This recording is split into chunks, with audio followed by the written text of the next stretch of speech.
कल हमने जो टॉपिक किया था वो टॉपिक था हमारा सोना सिर्फ 3 फीट दूर था, ठीक है। और हाँ आज का जो टॉपिक, स्लाइड विजिबल है ना प्रॉपर। जी मैम। आज हमें करना है दृढ़ता का 50 सेंट जी पार्ट, ठीक है। हाँ जी। अगर जूम कर हार्ड तो बता देना। नहीं नहीं कर लेंगे। ठीक। हार्ड नॉक्स विश्वविद्यालय से डिग्री लेने के कुछ दिनों बाद मिस्टर डर्बी ने बीमा एजेंट के रूप में कार्य करना प्रारंभ कर दिया, क्योंकि उन्हें सोना की खान वाले कांड से यह पता लग गया था कि जरूरी नहीं कि ना का अर्थ ना ही हो। एक दोपहर वह अपने अंकल के गेहूं पीसने वाले पुरानी मशीन मिल में बैठे हुए थे। उनके अंकल के पास बहुत जमीन थी, जिसके आसपास उन खेतों में काम करने वाले मजदूर रहा करते थे। डर्बी को बैठे हुए कुछ देर ही हुआ था कि तभी धीरे से दरवाजा खुला और एक मजदूर की छोटी सी बच्ची अंदर घुस आई तथा दरवाजे के ठीक बगल में खड़ी हो गई। अंकल ने उसकी ओर देखा और बड़ी तेज गुर्राते हुए बोले, तुझे क्या चाहिए? उस बच्ची ने बड़ी मासूमियत से जवाब दिया, मेरी मम्मी ने अपने 50 सेंट मंगाए हैं। मैं नहीं दूंगा, अंकल ने चिल्लाते हुए जोड़ा। दफा हो जाओ यहाँ से, ठीक है, उस लड़की ने जवाब दिया। पर वह कहीं नहीं गई। फिर अंकल अपने काम पर लग गए, काम में इतना तल्लीन हो गए कि उन्हें पता ही ना चला कि वह लड़की अभी भी खड़ी थी। कुछ देर जब उन्होंने पलट कर देखा तो उस बच्ची को खड़ा पाया। वह फिर से चिल्लाए, जाती हो या यहाँ से, या फिर मैं भगाऊं? उस लड़की ने फिर से यह जवाब दिया, ठीक है, पर उस जगह से हिल्ली तक नहीं। अंकल अनाज की बोरी को मील में डालने जा रहे थे, पर उन्होंने उसे रखकर एक लोहे का डंडा उठाया और उसे लेकर ऐसा भयानक चेहरा बनाकर चल दिया जैसे उसे आज मार ही डालेंगे। डर्बी की सांसें रुक गई थी। उन्हें ऐसा महसूस हुआ जैसे वह आज अपने सामने एक बच्ची की हत्या देखने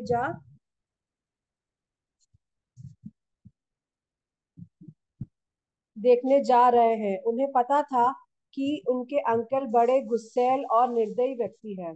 जैसे ही अंकल उस बच्ची के नजदीक पहुंचे, वह लड़की अपनी जगह से एक कदम आगे बढ़ आई और अंकल के नजरों से नजरें मिलाते हुए दृढ़ता पूर्वक बोली, वह पैसे मेरी मम्मी के हैं, उन्हें दे दो।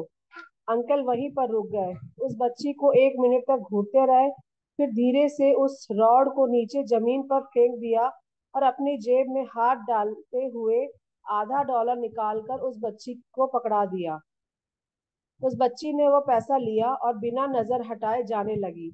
उसने उसके जाने के पश्चात अंकल एक बक्सा नुमा चबूतरे के ऊपर बैठ गए और खिड़की से आस आसमान की तरफ 10 मिनट तक निहारते रहे और शायद इस घटना के बारे में सोचते रहे।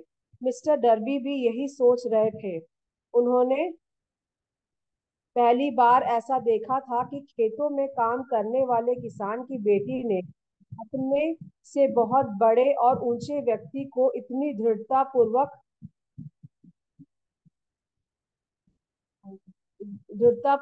या फिर साहस के साथ सामना किया। आखिर उसने ऐसा क्या कर दिया कि उनके अंकल का सूर्य के समान क्रोध चंद्रमा के समान शांत हो गया था?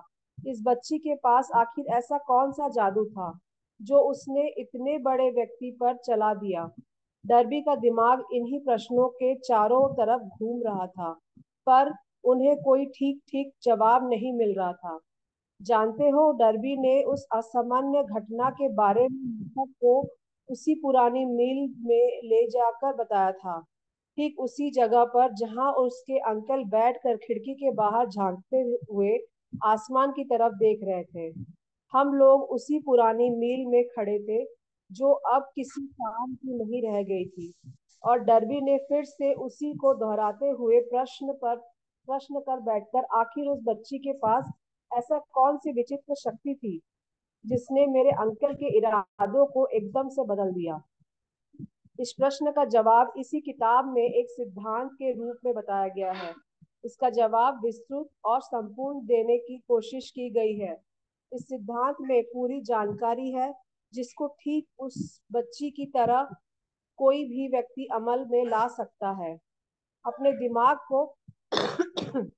दिमाग को चौकन्ना कर लीजिए और यह पढ़ने का प्रयास कीजिए कि आखिर वह कौन सी विचित्र शक्ति थी जिसने उस बच्ची का बचाव किया था। अगले अध्याय में आपको इस असीम शक्ति की एक झलक दिखाई पड़ेगी। किताब में कहीं ना कहीं आपको यह पता लग जाएगा कि इस असीम शक्ति का अपने लाभ और जरूरत के लिए कैसे प्रयोग करना है। इस शक्ति की जानकारी अगले अध्याय में भी हो सकती है या फिर उसके बाद वाले में भी। यह एक अकेले विचार के रूप में भी आ सकता है या फिर किसी प्लान या फिर उद्देश्य के रूप में भी। फिर से आपको अपने भूतकाल में जाना पड़ सकता है। जब आपने कुछ खोया था, आप हताश हुए थे। अब इस शक्ति को जानने के बाद वह वस्तु फिर से हासिल कर सकते हैं जो आपने खोया था। मैंने डर्बी को यह बताया कि उस बच्ची ने बे, बे, बेइरा बेइरादतन उस शक्ति का इस्तेमाल किया था। तभी श्रीमान डर्बी के मन में उनके 30 वर्ष की सफलतम बीमा एजेंट की राह एक एक कर फिल्म की भांति चल पड़ी। उन्हें यह एहसास हो गया कि बीमा एजेंट की रूप में सफलता किसी कागज पर मिली डिग्री की वजह से नहीं थी, बल्कि वह उस एक अमूल्य पाठ की वजह से थी जो उस बच्ची से उस दिन उन्होंने सीखा हुआ था। श्रीमान डर्बी ने यह बताया, जब कभी कोई संभावना क्षीण होकर नजर आती है या फिर मेरे बीमा करने की संभावना कम हो जाती है, तभी मेरे मन में उस बच्ची का चेहरा याद आता है जो अपने बचाव में डटी गई। फिर मेरा मन खुद कहता है, असल में ना का अर्थ ना नहीं होता। आपको नहीं पता होगा कि मेरे सबसे अधिक बीमा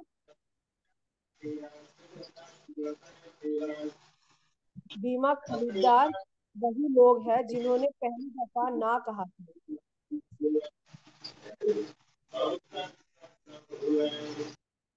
उसके उसने याद किया कि वह सोना प्राप्त करने से मात्र 3 फीट पहले ही रुक गया था, पर उस अनुभव ने उसे सफल होना सिखा दिया। उसने डर्बी को यह सिखा दिया कि सफलता उन्हें मिलती जो सफलता के लिए प्रयास करते हैं, बल्कि सफलता उन्हें मिलती है जो सफलता पाने तक प्रयास करते हैं।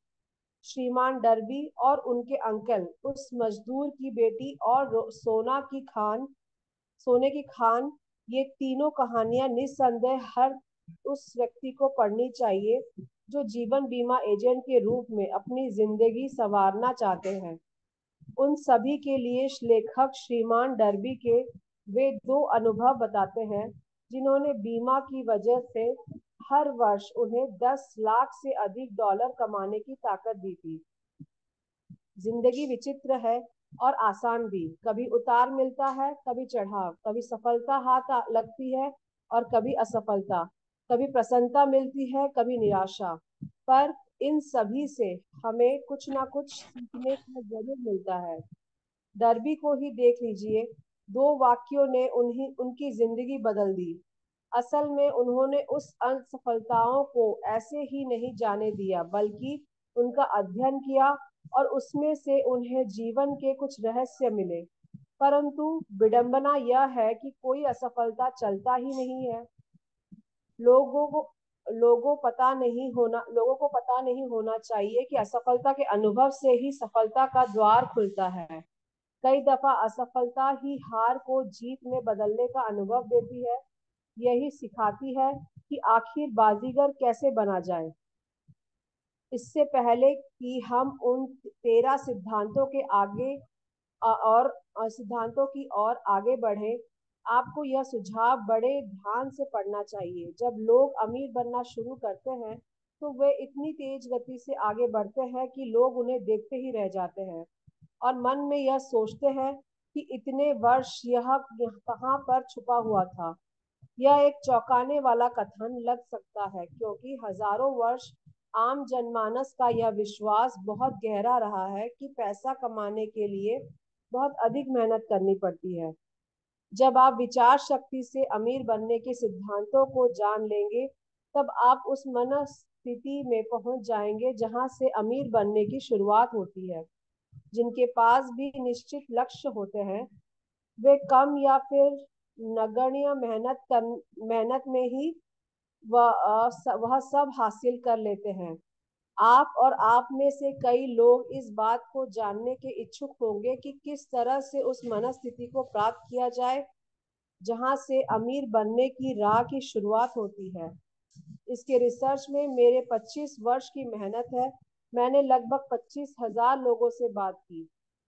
आखिर मुझे भी जानकारी चाहिए थी कि इस तरह से व्यक्ति धनी कैसे बनता है।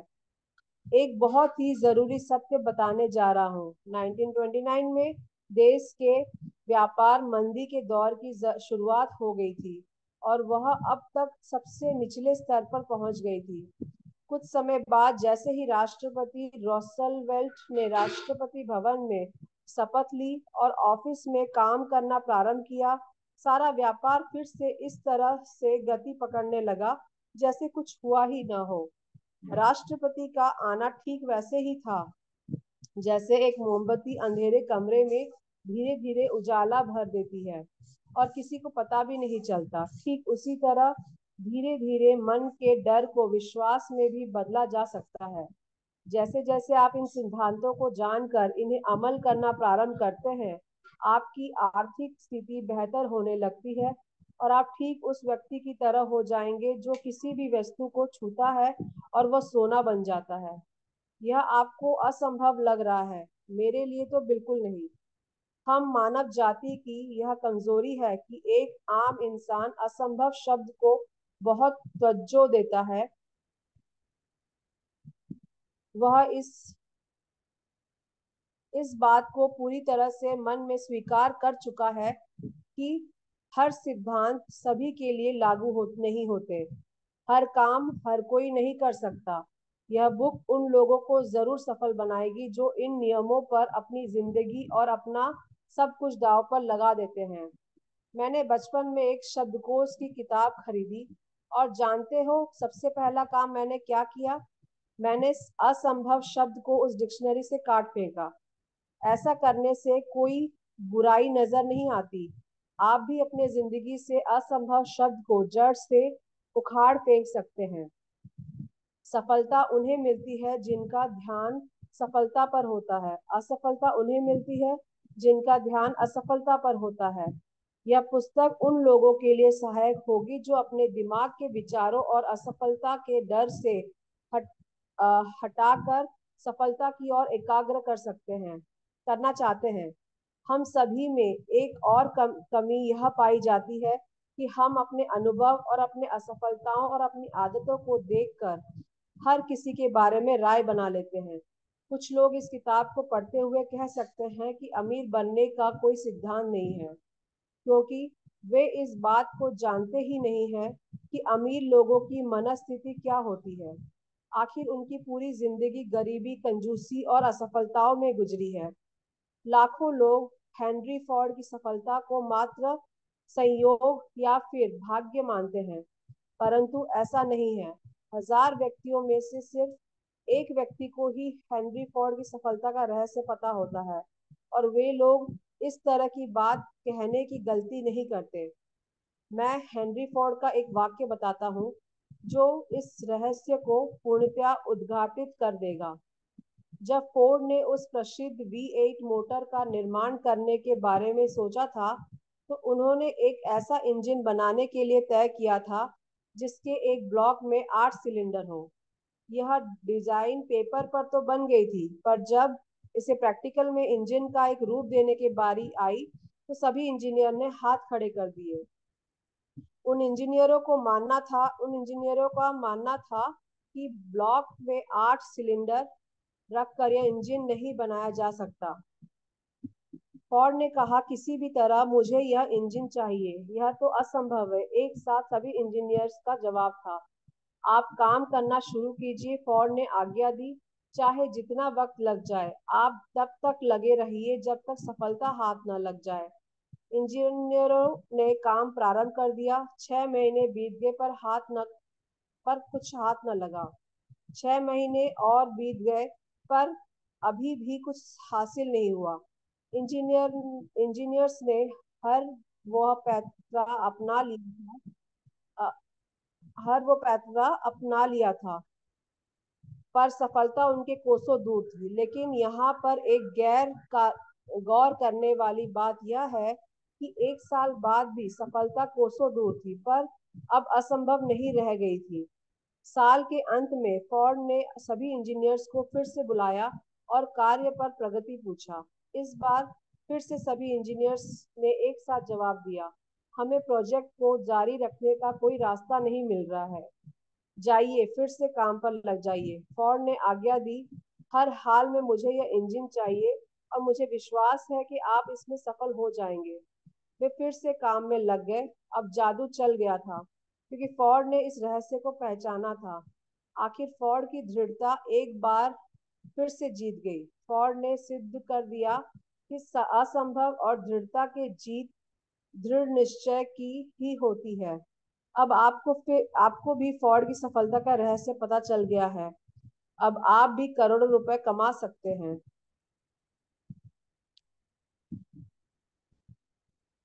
हेनरी फोर्ड इसलिए सफल है इसलिए सफल है कि उन्होंने सफलता के सिद्धांतों को समझा और उनको अमल में लाया।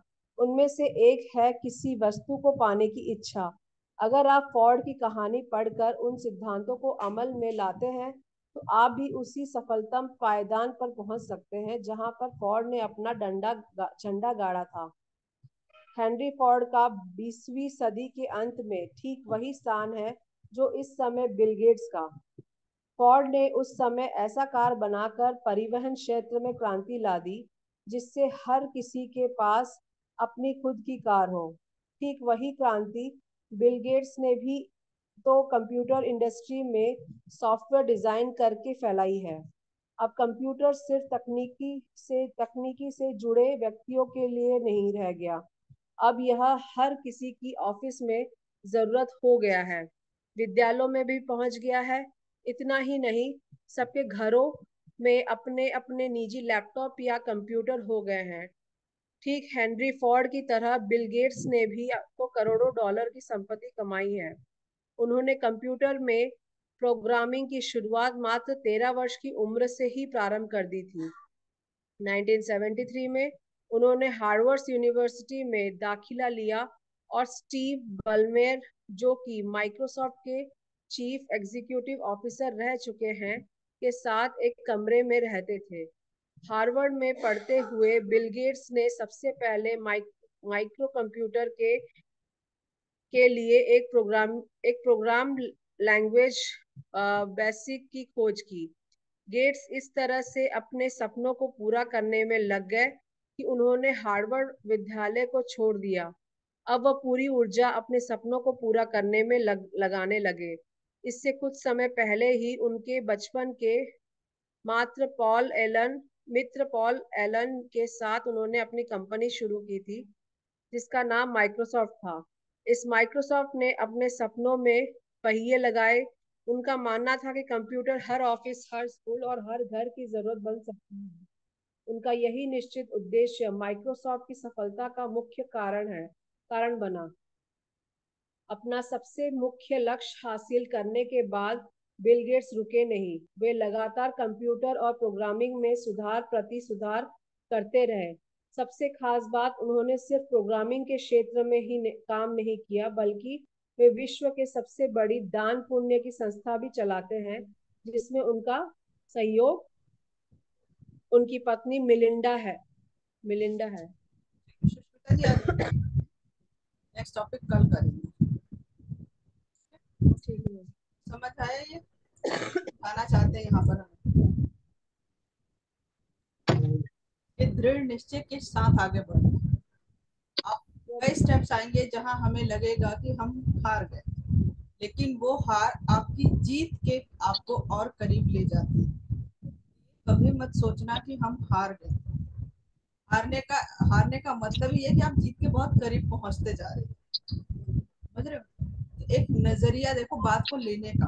अगर वो हार मान के बैठ गए होते तो क्या आज हम खुद ऑनलाइन बैठे होते? सोच के देखो, अगर माइक्रोसॉफ्ट उन्होंने बिल गेट्स ने अगर ये इनोवेशन नहीं किया होता तो क्या हम बैठ के बात कर रहे होते? नहीं कर रहे होते। बट उन्होंने क्या किया, लगातार लगातार उस चीज को, जो पहले गलती हुई उसको सुधार के अगली कोशिश कामयाब की। फील्ड वर्क की बात